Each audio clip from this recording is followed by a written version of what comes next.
चला तर लेक्चरला सुरुवात करूया. आपला फर्स्ट क्वेश्चन आहे, भारताचे संविधानात्मक प्रमुख कोण असतात? तर राष्ट्रपती असतात. वन लाईनर आहे आणि लगेच आन्सर पण दिले, ऑप्शन नाही आहे, त्याच्यामुळे लगेच होतात आणि पटपट वाचून लक्षात ठेवण्याचा प्रयत्न करा. हे भरपूर सारे क्वेश्चन होतात, थोड्या वेळात भरपूर सारं दिलेलं आहे, त्याच्यामुळे नक्की वाचा आणि तुम्हाला याचा नक्की फायदा होईल.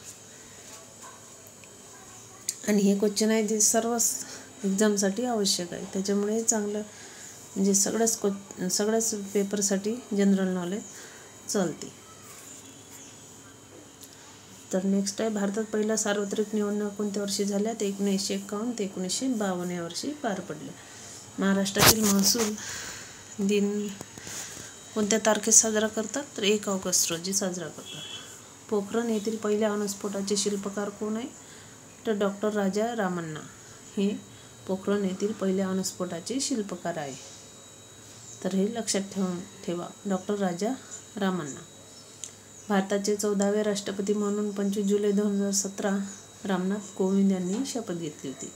सिंगल सुपर फॉस्फेटमध्ये स्फुरदाचे प्रमाण किती टक्के असते? तर 16% असते. हे मी माझ्या मनाने नाही टाकले, हे आलेल्या क्वेश्चनचे आलेल्या पेपरमध्ये जे क्वेश्चन आले तेच आहे, त्याच्यामुळे तुम्हाला आवश्यक आहे, तुम्ही नक्की बघून घ्या. बल मोजण्याचे एकक काय आहे? तर न्यूटन आहे. महाराष्ट्र विधान परिषदेतील एकूण सदस्य संख्या 78 आहे. आताची नवीन संख्या तुम्ही बघून घ्या. एक्झिमा हा रोग कोणत्या अवयवास होतो? तर त्वचा ह्या अवयवास होतो एक्झिमा हा रोग. आवर्त सारणीतील 117वे मूलद्रव्य कोणते? तर टेनिसिन. तलाठ्याची नेमणूक करण्याचे अधिकार कोणास आहे? तर जिल्हाधिकारी यास आहे. भारतीय अर्थव्यवस्था ही कशा प्रकारची आहे?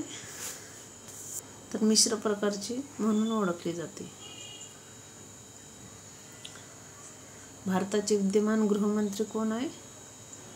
तर अमित शहा. महाराष्ट्राचा राज्य प्राणी शेकरू.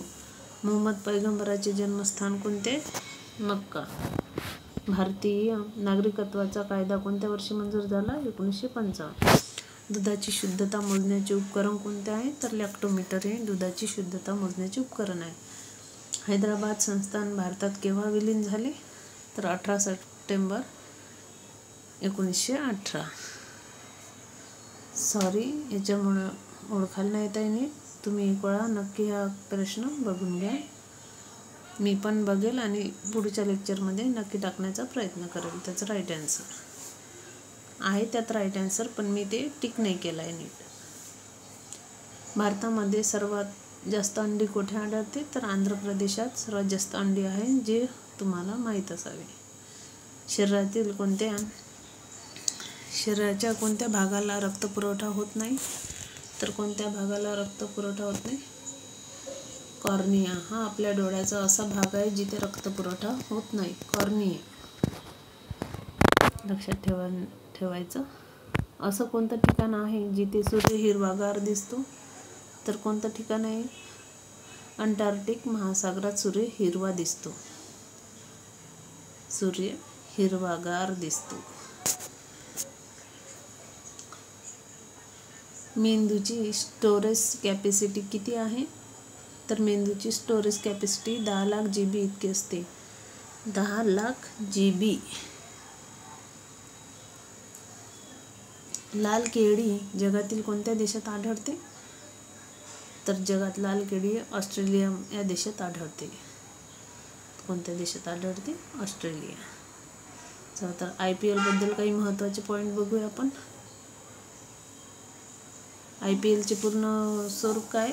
इंडियन प्रीमियर लीग म्हणजेच IPL. IPL चे जनक कोण आहे? तर ललित मोदी. IPL कधी सुरू झाले? तुम्हाला माहीत आहे का? सांगा लवकर. कधी सुरू झाले IPL? 2008 मध्ये सुरू झाले. पहिला IPL विजेता संघ कोणता होता? तर राजस्थान रॉयल 2008 मध्ये. IPL मध्ये कोणत्या संघाने सर्वाधिक वेळा विजय मिळविला? तर मुंबई इंडियन्स आणि चेन्नई सुपर किंग्ज. भारतात IPL चे किती संघ आहेत? तर 10 संघ आहे सध्या. IPLचे सध्याचे अध्यक्ष कोण आहे? तर राजीव शुक्ला आहे. IPLमध्ये किती सामने होतात? तर किती सामने होतात? 74 सामने होतात IPLमध्ये. आतापर्यंत किती IPL झाले आहेत? तर IPL 2023 सीझन 2016 हे IPL आता झाले आहे. 16वा सीझन आहे ते. IPL 2023 सीझन 16चा विजेता संघ कोणता आहे? तर चेन्नई सुपर किंग्ज. आता आर्टिका खंडात आता खंडाविषयी माहिती आहे. जे आवश्यक मेन पॉईंट आहे ते मी घेतले आहे, जे अत्यंत आवश्यक आहे पेपरच्या दृष्टीने. तर अटलांटिका खंडात किती देश आहेत? तर एकही नाही. तर असा क्वेश्चन येतो ना आपल्याला, कोणत्या खंडात कोणत्या